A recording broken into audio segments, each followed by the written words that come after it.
చాలా ప్రాధాన్యత ఉంది.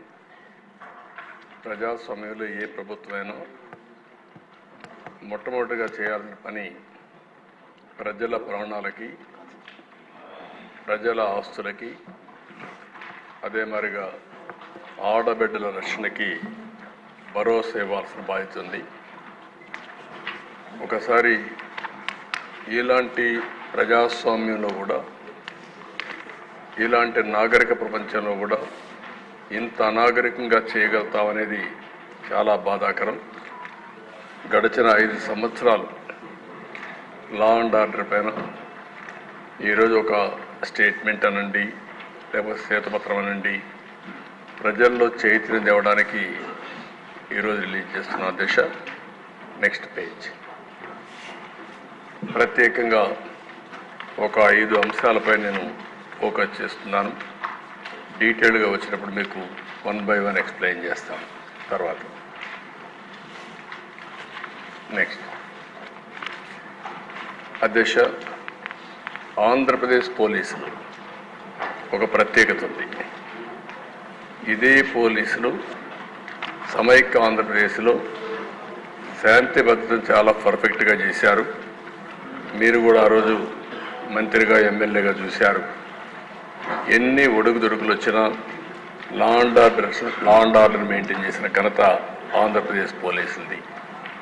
ఒకప్పుడు రాయలసీమలో ఫ్యాక్షన్ పాలిటిక్స్ ఉండేది. ఇక్కడ ఎమ్మెల్యేలు కూడా ఉన్నారు. ఫ్యాక్షనిజాన్ని అరికట్టడానికి సమర్థవంతమైన అధికారులు ఉపయోగించాం. ఏ గ్రామాల్లో ఫ్యాక్షన్స్ ఉన్నాయో ఆ గ్రామాలపైన శ్రద్ధ పెట్టాం.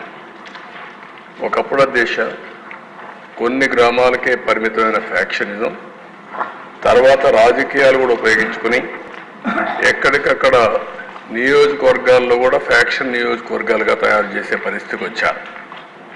అందుకనే మీరు చూస్తే రాయలసీమలో ఫ్యాక్షనిజం లేకుండా చేయాలని ఒక దృఢ సంకల్పంతో ముందుకు పోయాం.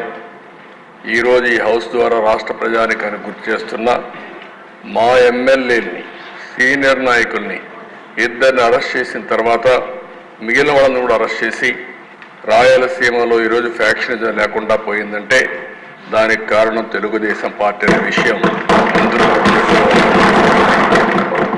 దానివల్ల దేశ ఈరోజు ఆ ప్రాంతంలో ఎక్కువ అభివృద్ధి జరిగే అవకాశం వస్తుంది.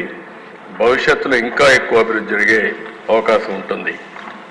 రెండవ దిశ, ఇంకో పక్కన మీరు చూస్తే హైదరాబాద్ అందరికి ఒక ఐడియా ఉంది. 6 నెలలు కర్ఫ్యూ ఉండే నగరం హైదరాబాద్. ఆ రోజు ఒక్కొక్కసారి కర్ఫ్యూ 20 రోజులు, 30 రోజులు నిత్యావసర వస్తువులు కూడా దొరకకుండా కర్ఫ్యూ పెట్టిన పరిస్థితులు ఉన్నాయి. అలాంటి నగరంలో మత ఘర్షణల పైన చాలా క్లియర్గా ఒక నిర్ణయం చేసుకొని ముందుకు పోయాం. ఉక్కు పాదంతో ఒక మంచి సంకల్పంతో ముందుకు పోయాం. అదే మరిగా ఈరోజు మీరు చూస్తే అధ్యక్ష, హైదరాబాద్ అంటే ఓల్డ్ సిటీ నుంచి విజయవాడకు పోవాలన్నా, ఒకప్పుడు బెంగళూరు పోవాలన్నా, బాంబేకి పోవాలన్నా ఓల్డ్ సిటీ టచ్ చేసిపోయే పరిస్థితి.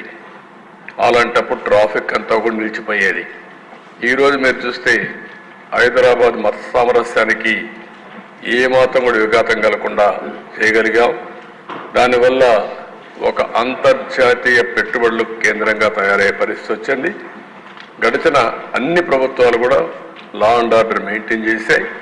అంతేకాకుండా ఔటర్ రింగ్ రోడ్ వచ్చిన తర్వాత సిటీకి వచ్చే పని లేకుండా ఔటర్ రింగ్ రోడ్లో వెళ్ళే పరిస్థితికి వచ్చారు. మూడవ దిశ వామపక్ష తీవ్రవాదం.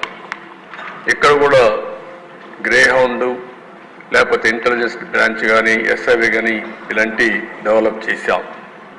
ఆ రోజు సిద్ధాంతపరంగా ఆలోచించిన తెలుగుదేశం పార్టీ ఏదైతే పేదరిక నిర్మూలన జరగాలి, కానీ ఈ ఏదైతే వామపక్ష తీవ్రవాదం ఉందో, వైలెన్స్ ఉందో ఈ నాగరిక ప్రపంచంలో మంచిది కాదని ముందుకు పోయాం. అయితే ఆ రోజు నా మీద దాడి చేసిన ప్రజల కోసరం నేను ఏమాత్రం భయపడకుండా ముందుకు పోయానని కూడా ఈ సందర్భంగా మీకు తెలియజేస్తున్నా. ఆంధ్ర రాష్ట్రంలో చాలా వరకు నియంత్రణ చేయగలిగాం. రౌడీజం అధ్యక్ష, ఈరోజు మనం చూస్తున్న రాష్ట్రంలో ఎక్కడ చూసినా రౌడీలు తయారయ్యే పరిస్థితికి వచ్చారు.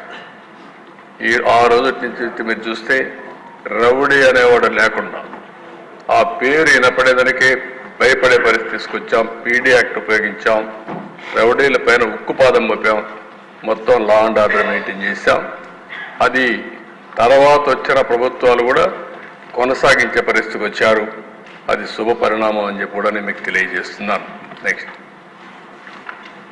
తర్వాత దిశ 14-19 మర్డర్స్ 15% తగ్గాయి, రైటింగ్ 51% తగ్గాయి, కిడ్నాపింగ్ అబ్డక్షన్స్ 16% తగ్గాయి. అదే మరి హర్ట్ అయితే 18,048 నుంచి 16,018 తగ్గాయి, 11% తగ్గింది.